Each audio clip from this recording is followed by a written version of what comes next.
Hello, hello family. It is your boy, Optimist Sniper. Bienvenue une fois de plus dans les résultats du Weekly Market Outlook de la semaine du 22 octobre 2024. Déjà, j'ai eu à faire les résultats avec un peu de retard d'une journée dans le déplacement. Et là, c'est actuellement que je suis disponible pour pouvoir faire ça. Donc, c'est pas grave. OK. Là, clairement, si vous avez constaté, dans le Weekly Market Outlook de la semaine du 22, nous avions une prévision où je voulais voir le prix être en train de venir faire ceci, d'accord? Je voulais voir le prix venir ici quelque part, pourquoi pas sur le 104 000. Comme ça, j'avais une anticipation comme ça et un dégagement pour la suite, d'accord? Et si vous constatez là clairement, en début de semaine, pendant toute la semaine, si je peux dire ça, de lundi à jeudi, nous sommes descendus, nous sommes venus dans cette zone et vendredi, on a eu un bon dégagement. Si vous constatez, ça veut simplement dire que pour moi, ce que je pense, c'est simplement que le Weekly Market Outlook est en place, d'accord, mais il n'a pas été matérialisé juste dans cette seule semaine, d'accord, dans cette dernière semaine du mois d'octobre, de 8 d'octobre, d'accord. C'est carrément ce que moi je voulais voir sur le DSY pendant la semaine, mais ça a pris un peu plus de temps. Donc, le prix est bien descendu, d'accord, le prix est bien descendu, il est venu ici à 104 000. Là, maintenant, ce que j'attends juste pour compléter ça, c'est que le prix dégage et qu'il vienne prendre cette liquidité-ci, d'accord. C'est tout ce que je suis en train de penser actuellement. C'était pareil sur l'euro USD. L'euro USD, ouais, lui, il est même encore là intact, d'accord.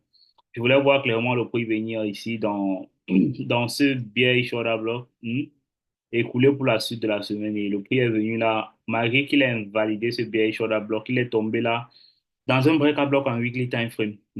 Et là, on a un petit volume imbalancé. Il a commencé à chuter pour la suite de la semaine. Donc, clairement, on a eu un weekly market outlook qui n'était pas dans le timing, en fait. Quand je parle de pas dans le timing, ça veut dire qu'il est en train de prendre un peu plus de temps pour se matérialiser. Ça veut dire que cette semaine-ci, clairement, ce qu'on attendait ne s'est pas matérialisé, d'accord? Ce que moi j'attendais particulièrement ne s'est pas matérialisé pendant la semaine.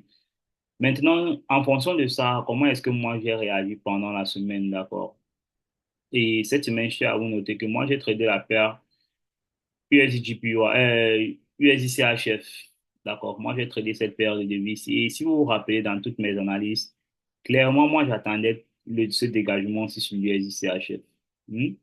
J'attendais clairement ce dégagement aussi sur l'USDCHF et je voulais voir cette liquidité s'y être prise. Déjà, la journée de mardi, si je ne me trompe pas, ouais, la journée de mardi, j'avais eu à prendre une exécution. J'ai eu à prendre une exécution ici, la journée de mardi.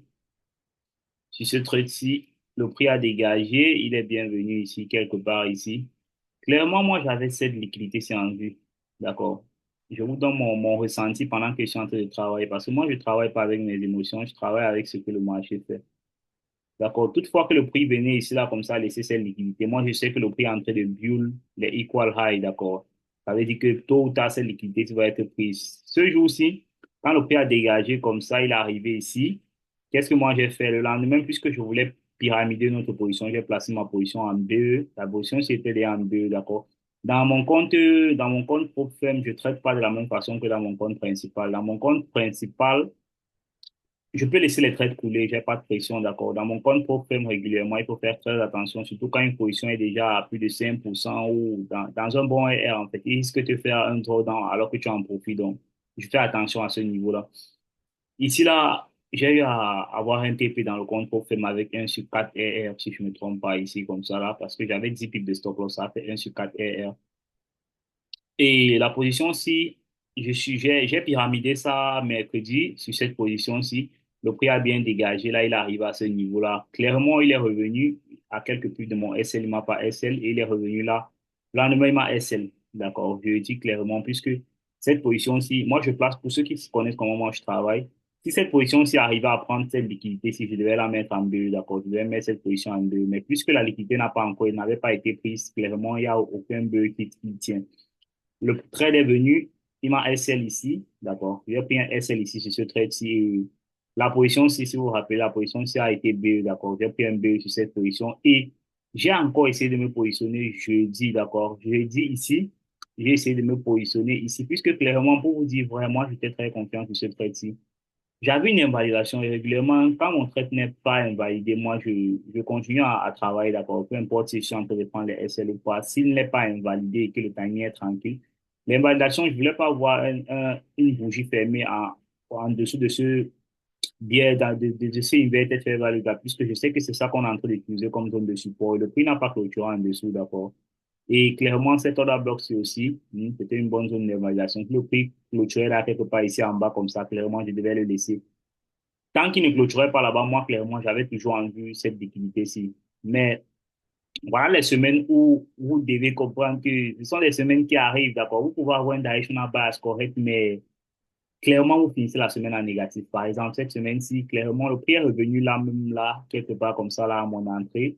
Il m'a activé, mais dans la nuit ici, là, il m'a SL, d'accord, la nuit de vendredi. Clairement, je ne voulais pas être en train de participer la journée de vendredi. Déjà que jeudi, même si je ne voulais pas être en train de participer, mais j'ai mis en low risque, d'accord, puisque clairement, j'étais très confiant sur ce secteur, j'ai mis en low risque.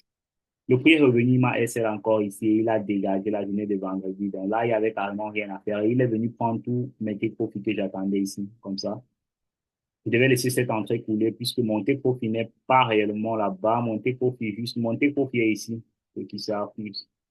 Normalement, mon take profit était ici, là, sur le SJCHF. Donc, c'est une semaine où, s'il faut être tensionné, clairement, vous allez être très, très tensionné. Pourquoi? Parce que le prix, après il m'a SL, il est clairement parti. D'accord.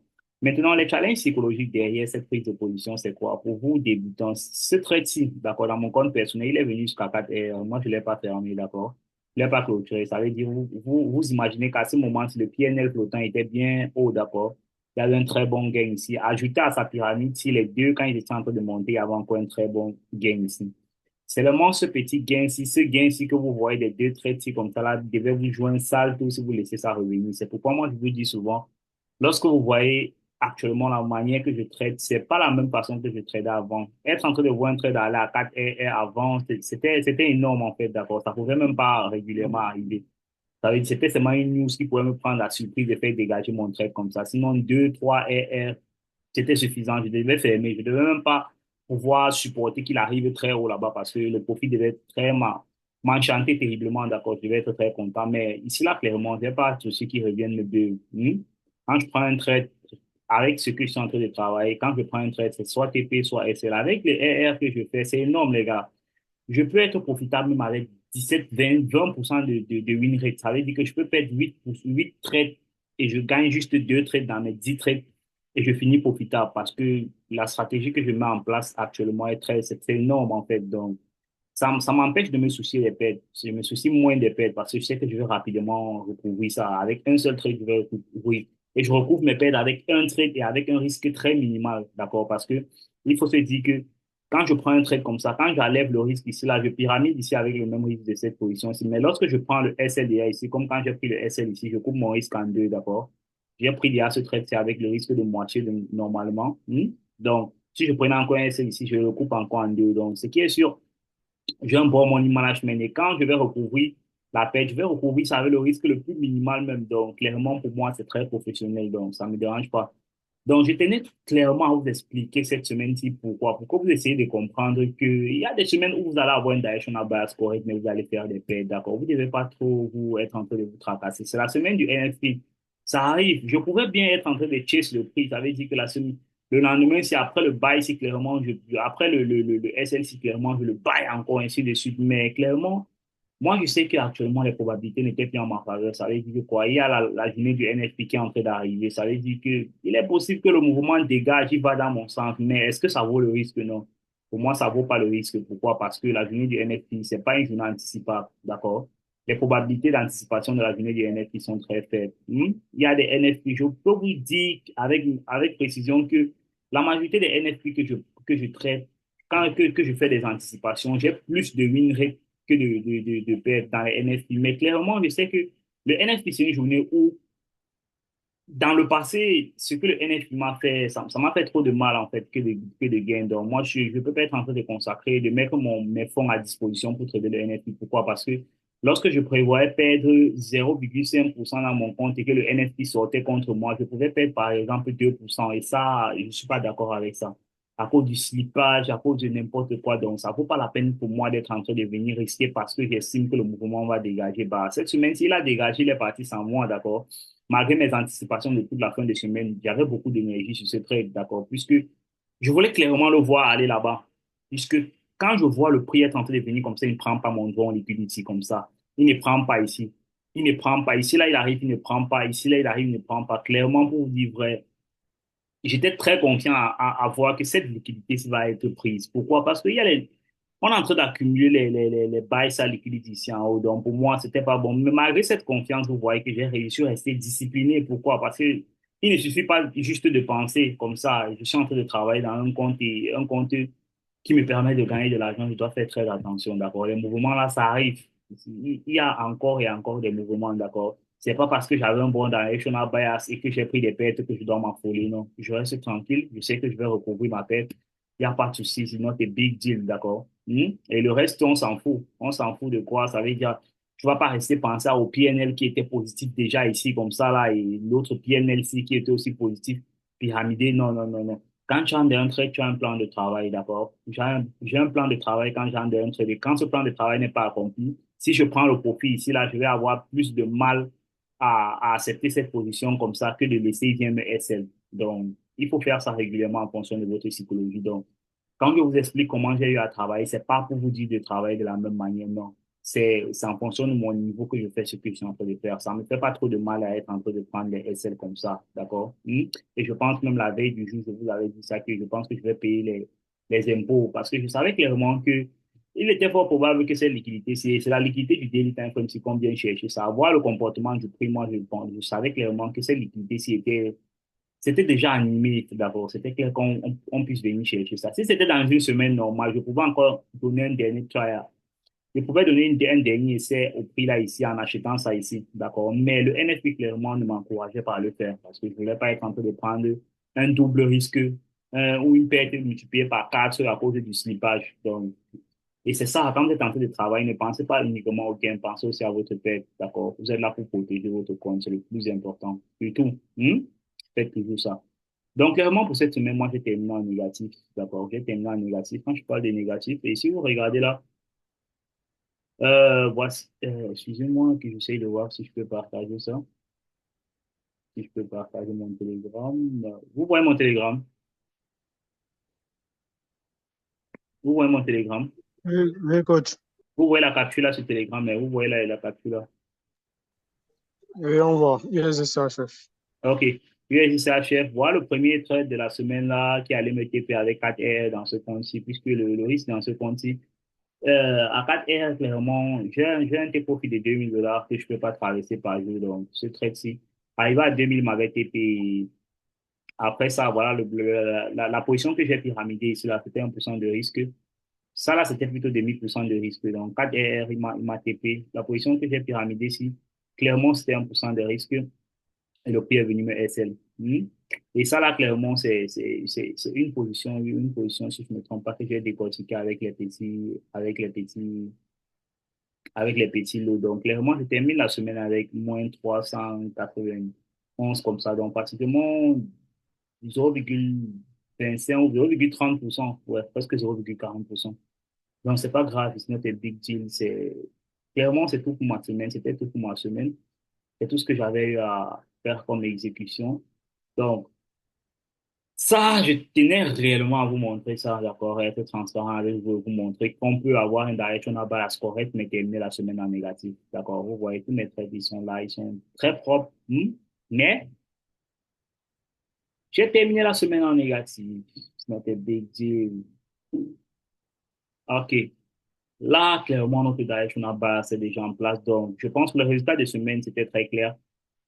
Les anticipations étaient très claires même pendant cette semaine. Si je vais regarder l'analyse intermarché, vous avez vu, on a fait cette prévision-ci, même dans le Weekly Market Outlook.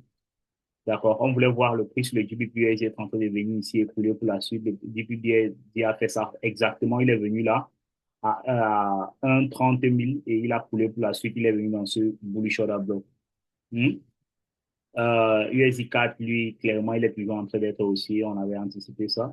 USD Pro, on voulait toujours voir aussi. Il est toujours haussier. Il a combo ce volume balance de l'ouverture de la semaine. USJ CHF, on en a déjà parlé. NZD USJ, c'est pareil. Hein. Clairement, on voulait le voir ici, monter là, être en train de venir au 0,60 000. C'est ce qu'il a fait. Il est venu là, pam, il est descendu pour la suite de la semaine. Donc, clairement, dans les weekly market hours et dans les analyses, je vous donne énormément de trades que c'est énorme, d'accord?